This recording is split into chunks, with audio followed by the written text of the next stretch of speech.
There's a secret to making smooth, creamy nacho cheese like you get at the movie theater. This is how you do it.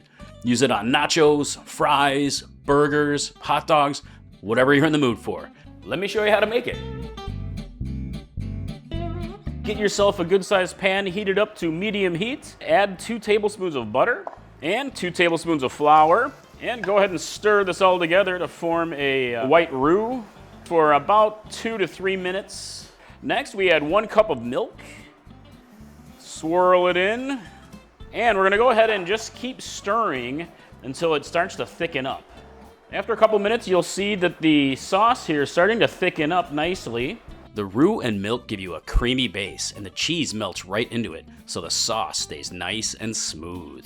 Next, I have 8 ounces of cheese. We're gonna go ahead and add the cheese and slowly swirl it in until it melts through. I'm using a processed American cheese, but you can use other cheeses like shredded cheddar or shredded pepper jack. Keep stirring till it's all melted through. You can reduce the heat if you need to a little bit. All right, last piece of cheese.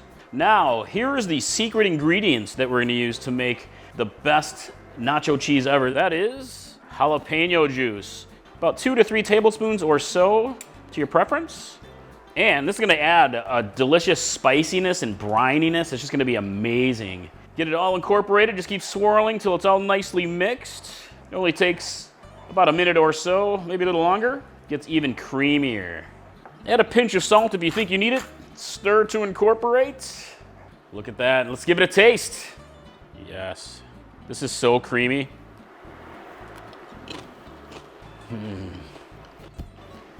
Seriously, this brings me back to the movie theater days, the good old days.